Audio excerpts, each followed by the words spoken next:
Hi there, this is Casey, and I'm going to do an iris reading. And this person's constitution is very strong.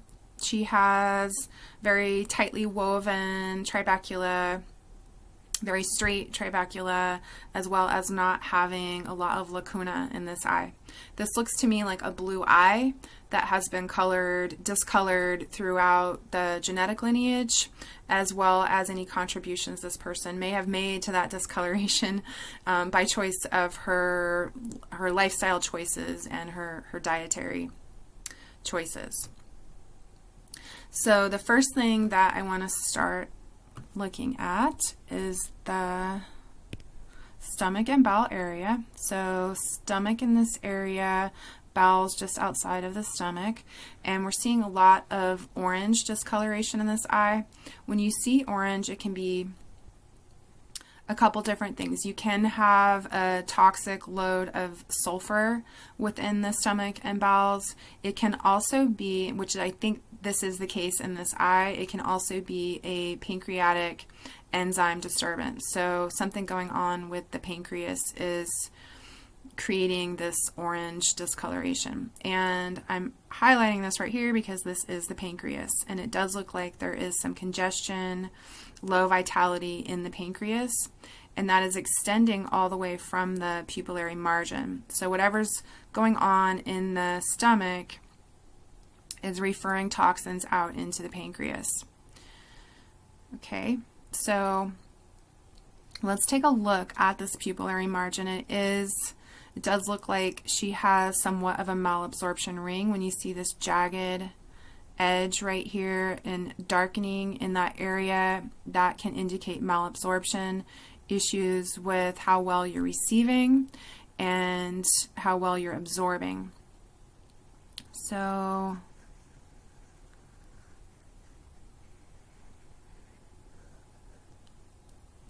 it can also indicate hyperacidity in the stomach wall and even, or the stomach lining, and even gastritis in some cases. All right, so let's go ahead and highlight that pancreas. So the pancreas having this, his little house right here, and then up in here we have the duodenum, which is part of the digestive system. The duodenum is the area where the alkalizing enzymes from the pancreas, as well as the bile from the liver, is secreted. And it's secreted in this area. It's like the bridge between the stomach and the small intestine.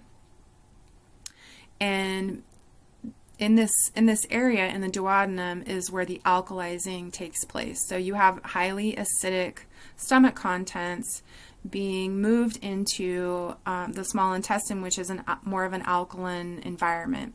So we have need for the process of alkalizing as these contents are moved through. Okay, so if you have something going on in the pancreas and or the liver gallbladder, a lot of times that's going to affect your digestion, and vice versa. Okay, I'm going to redraw this because I want to show this little line right here, another toxic referral from the stomach, and also a couple little tiny sore spots which could be adding to the irritation in this area. And these are leading straight to this little fork or open lacuna in the liver. So it will be good to strengthen the liver as well as get the pancreas revitalized. And that's going to happen when you start alkalizing the whole entire body, but really working on alkalizing and cleansing the stomach and bowels. You can see in the stomach and bowels this little shading right in here. So that is an inflammatory condition going on within the stomach itself. So that's a little stomach halo.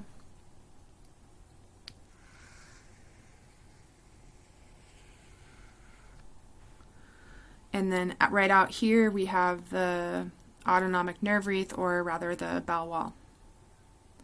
Okay. Next, I want to take a look at the very important kidney, which is right in here. So the kidney does look to have some level of weakness. It doesn't look like a large, deep lacuna, but there absolutely is something going on within the kidney and the adrenal, which is right on top of that. So the way you can find the kidney in any iris is you do a 6 o'clock straight line down the 6 o'clock from the pupil to the bottom of the iris, and medial to that, whether it's the right or left eye. So medial meaning closest to the center and closest to the nose, you're going to find the kidney and adrenal area. So kidney,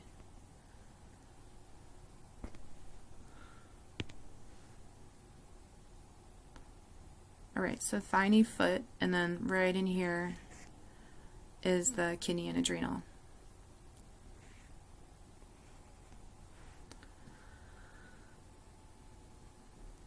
All right, and this little discoloration, it looks like it could be a sore spot, is pretty close to the uterus, pretty close to the bladder. There could be something going on in the uterus or the bladder. It doesn't look like a strong marking, but there could be something going on in there. And here we have the back, low back, middle back, upper back in here.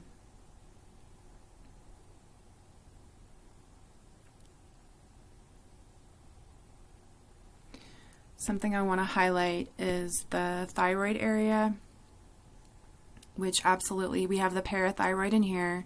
And just a quick note, so this little pictograph is awesome. It's not as detailed as like my computer software that I'm using, and it's also not as detailed as the Bernard Jensen Iridology chart, but it's fun and it's pretty accurate. It doesn't have all of the detail. So this in here is the thyroid. You can see based on the coloring and a little bit of the separation in the fibers, it's sort of like this area is defining itself. Okay, so that's the thyroid and the parathyroid in there. I would be checking the function of that, and the best way to do that is through basal thermometer testing.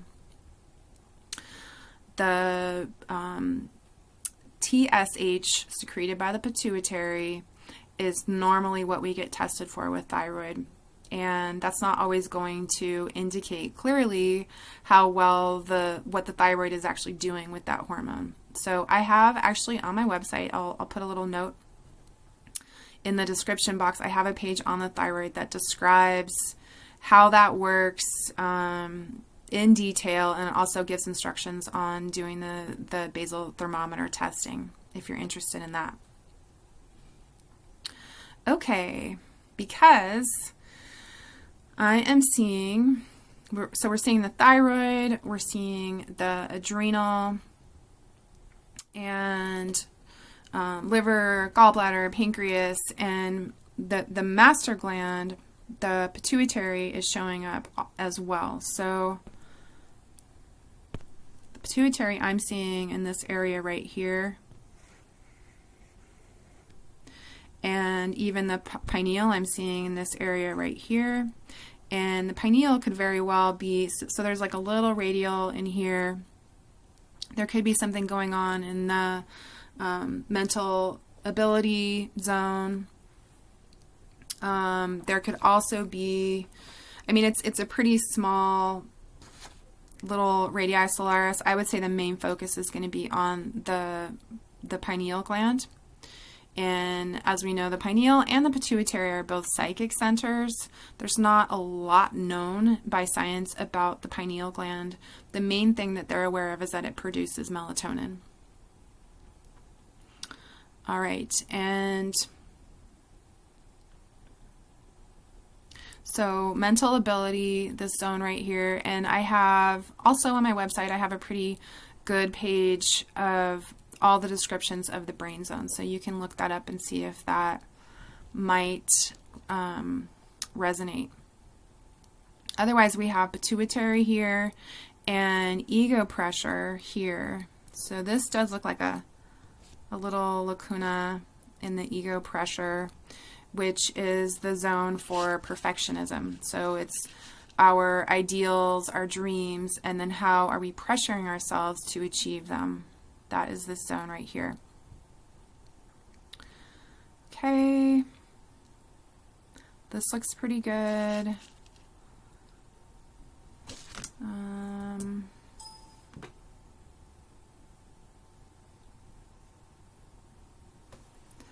This line right here is the erogenous zones, also known as the mental sex zone. And I'll just use the same color for that.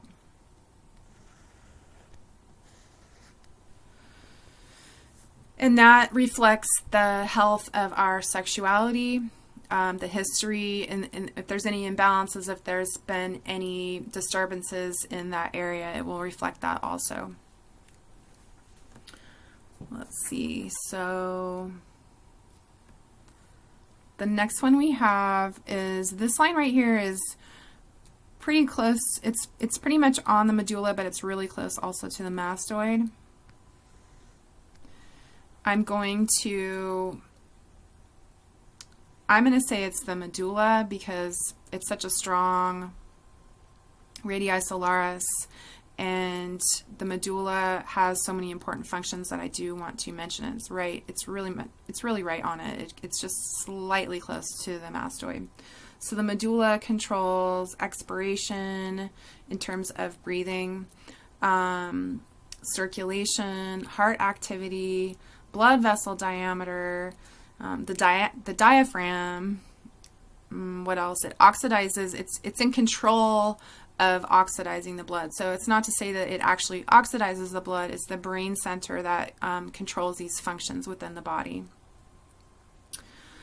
It's also responsible for the reflexes of swallowing, hiccuping, sneezing, and coughing.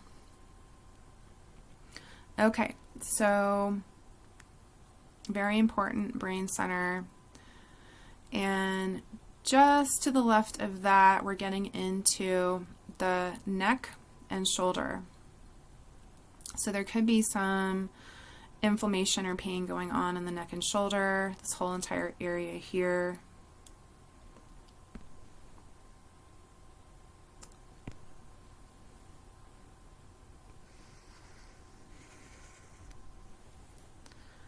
Okay.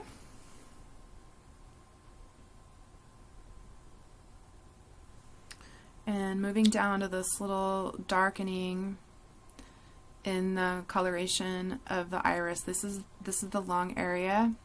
So it looks like some level of loss of vitality or low function in this lung. And again, there's a little sore spot pretty much right on the lung, and that's going to contribute to whatever irritation or toxicity this lung is experiencing.